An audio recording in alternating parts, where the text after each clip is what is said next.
Hello everyone, Radhe Radhe. कैसे हैं आप लोग? आई होप आप लोग बहुत अच्छे होंगे और अपने आने वाले एग्जाम की तैयारी भी बहुत अच्छे से कर रहे होंगे। तो ये video all India male and female के लिए इम्पॉर्टेंट है, बहुत ही ज़्यादा इम्पॉर्टेंट है। तो वीडियो को लास्ट तक देख लीजिएगा और चैनल पे नए हैं तो सब्सक्राइब भी कर लीजिएगा, ताकि आपको ऐसे बहुत ही ट्रस्टेड जो अपडेट है वो मिल पाए आपको और मैं उसको दे सकूँ। ठीक है, तो वीडियो के नीचे आप लोग कमेंट भी कर दीजिएगा, जो भी आपके जो मतलब क्वेश्चंस होंगे, डाउट होंगे, उसको भी आप लोग लिख दीजिएगा और लाइक और पॉजिटिव कमेंट भी कर दीजिएगा। ठीक है, तो चलिए वीडियो को स्टार्ट करते हैं। और मैं आज आपको सब कुछ बताने वाली हूँ इस वैकेंसी के बारे में, कौन इसमें अप्लाई कर सकता है, एज लिमिट क्या है, एग्जाम डेट कब है और कब से कब तक फॉर्म अप्लाई होगा, एग्जाम में कैसे कैसे पैटर्न बनेगा, क्या सारी चीज़ें हैं, सब कुछ मैं बताऊंगी आपको स्टेप बाय स्टेप। ठीक, तो सबसे पहले मैं आपको बता दूं कि ये सड़क मंत्रालय की भर्ती है 2025 की। ये जो भर्ती है आपकी सरकारी भर्ती नहीं है, गवर्नमेंट जॉब नहीं है, ये आपकी संविदा बेस्ड जॉब है। या फिर कह सकते हैं कि जैसे आपने देखा होगा कि आपको एक प्रोजेक्ट मिलता है, उस पर आपको काम करना रहता है और फिर उसके अकॉर्डिंग फिर आपकी सैलरी भी होती है।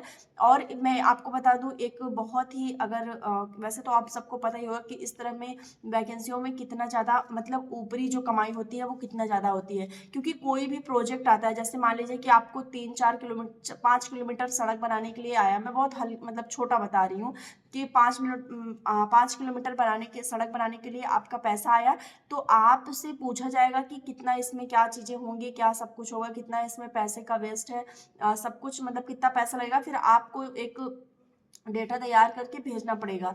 फिर केंद्र का जो भी मतलब जो मंत्री होगा इसका या जो भी होगा, वो उतना आपका बजट पास करेंगे। अब उस बजट में से आप कितना उसमें लगाते हैं या कितना रख लेते हैं, ये आपके ऊपर डिपेंड करता है। ठीक है, आपको मतलब ये मैं ये नहीं कह रही हूँ कि मैं ये अपने मन से बता रही हूँ। ऐसी चीजें होती हैं जब एक प्रोजेक्ट के रूप में कोई काम होता है, उसमें जो भी पैसा आता है, अगर मान लीजिए कि लाख रुपए आ रहे हैं, उसमें 1 लाख रुपए आ रहे हैं, तो जो मतलब प्रोजेक्ट का जो होता है, जिसके अंडर में होता रहता है ये चीज, वो मतलब ज्यादा से ज्यादा वो 60 से 70 हजार रुपए उसमें लगाएगा और उसके बाद और पैसे वो रख लेता है। ठीक है, तो इस तरह की जो है काम इसमें बहुत ज्यादा होते हैं, बहुत ही ऊपरी आमदनी इसमें बहुत ही ज्यादा होती है। और ये फॉर्म आपका 22 मार्च से स्टार्ट हो गया है और 21 अप्रैल इसकी लास्ट डेट है। ठीक है, यानी 21 अप्रैल तक आप इसका आवेदन कर सकते हैं। कुछ ऐसे मेरे भाई बहन होते हैं जो लास्ट डेज में मतलब अप्लाई करने का सोचते हैं, तो ये गलती आप लोग बिल्कुल भी मत करिएगा। अगर अभी आपके तक ये वीडियो पहुंच रही है तो आप अभी अप्लाई कर दीजिए जा। ठीक, मैं आपको बताऊंगी एप्लीकेशन फॉर्म भी आपको कैसे भरना है।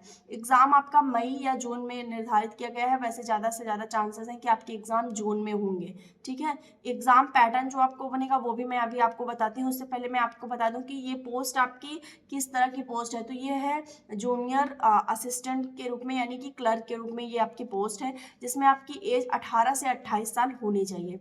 ठीक है, तो ये सारी चीज़ें मैंने आपको बता दी कि एक क्लर्क के रूप में ये आपकी पोस्ट है, जिसमें आपको सहायक के रूप में काम करना पड़ेगा। जो भी प्रोजेक्ट के जो मेन होंगे, हेड होंगे, उनके सहायक के रूप में आपको काम करना पड़ेगा। ठीक है, 12th पास लोगों के लिए वैकेंसी है। जिन्होंने भी 12th पास किया है वो इसमें अप्लाई कर सकते हैं। किसी भी बोर्ड से किया है, ऑल इंडिया कहीं से भी आपने किया है, किसी भी स्टेट से किया है, तो आप इसमें अप्लाई कर पाएंगे। ठीक है, किसकी स्पेशली किसी स्टेट के लिए नहीं है, ये केंद्र की वैकेंसी है जो कि इनकी वेबसाइट पे आई हुई है।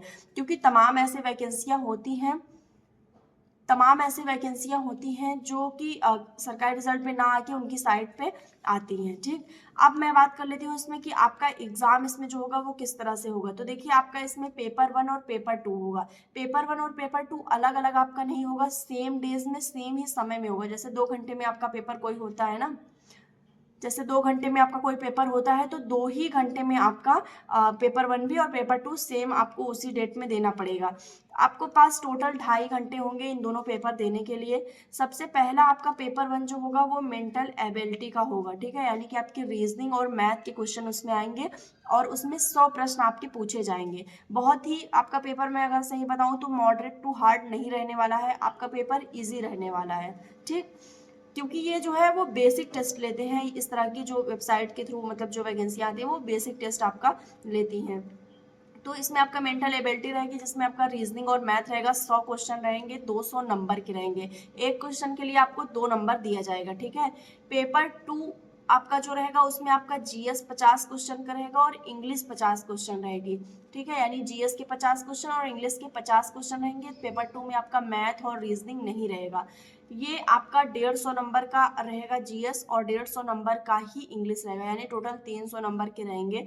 एक क्वेश्चन के लिए आपको 3 नंबर दिया जाएगा और निगेटिव मार्किंग भी आपकी इसमें ऐड होगी, ठीक है। अब जैसे बहुत सारे ऐसे स्टूडेंट होंगे जो पेपर जिनकी मैथ और रीजनिंग वीक होगी, मान लीजिए आपकी मैथ वीक है और आपकी इंग्लिश बहुत अच्छी है या फिर जीएस बहुत अच्छा है, तो अगर आप मेंटल एबिलिटी में 100 क्वेश्चन में से आप अगर मतलब इसमें क्वालिफाइंग मार्क रहेगा, अगर आप क्वालिफाई नहीं कर पाते हैं तो सेकंड पेपर में आपने कितना भी अच्छा अटेम्प्ट किया हो, आपको डिस्क्वालीफाई कर दिया जाएगा, ठीक है। यानी कि पेपर फर्स्ट आपको क्रैक करना मोस्ट इम्पॉर्टेंट है, ठीक है। इसके बाद आपकी फीस की मैं बात करूँ तो जनरल ओबीसी ईडब्ल्यूएस के जो बॉयज़ हैं उनकी फीस 500 रुपये है। SC ST फीमेल के लिए आपकी फीस 0 रुपये है, ठीक है। यानी फीमेल्स को all category all India females जितनी भी इसमें अप्लाई करेंगी, किसी भी कैटेगरी से अप्लाई करेंगे, उनके लिए कोई भी फीस नहीं है और SC ST बॉयज़ के लिए भी कोई फीस नहीं है, ठीक है। जनरल ओबीसी ईडब्ल्यूएस के लिए भाई उनके लिए 500 रुपये है। अब बहुत सारे लोग कहते हैं कि हमारा क्यों 500 रुपये लग रहा है, तो ये आपको वेबसाइट में जब ऐसा आया है, मतलब भर्ती में ऐसा आया है, तो हम उसमें क्या कर सकते हैं। फिर उसके बाद ये सब प्रोसेस आपका कंप्लीट जब हो जाएगा तो आपका एक टाइपिंग टेस्ट होगा। टाइपिंग टेस्ट में आपको पास मार्क उसमें रखा जाएगा कि उतने नंबर आपको ले आना है, तो आप पास कर जाएंगे। आपके एग्जाम के 2 या 3 महीने बाद आपका टाइपिंग टेस्ट करवाया जाता है, जिसमें आपको इनफ टाइम मिलेगा। अगर आपको टाइपिंग नहीं आती है तो आप सीख भी सकते हैं। तो कुछ इस तरह से इसका जो भी मतलब चीज़ें थी मैंने उसको आपको मोटे तौर पे बता दी है। इसकी भर्ती जो है वो मैं आपको कमेंट में जो लिंक पिन कर रही हूँ उसी से आप इसकी भर्ती पे मतलब इसके लिए अप्लाई कर पाएंगे। वहाँ पे आप कमेंट में पिन करने के बाद जब कैरियर के ऑप्शन पे जाएंगे, उस लिंक को ओपन करने के बाद, तो वहाँ पे आपको ये वैकेंसी चल रही है और बगल में ही आपको अप्लाई नाउ का भी ऑप्शन आ रहा है, ठीक है। अब बहुत सारे कैंडिडेट ऐसे होते हैं जैसे कि बॉयज़ जो जनरल ओबीसी ईडब्ल्यूएस वाले होंगे, जिनको लगता है कि 500 रुपये देने पे अगर मान लो भर्ती में हमारा नहीं हुआ तो फिर इस तरह के कैंडिडेट जो है वो मतलब उनको बिलीव करना होगा, क्योंकि ये भर्ती एकदम रियल है, फैक्ट है। ये भर्ती आपकी केंद्रीय सड़क मंत्रालय जो है उसके द्वारा निकाली गई है।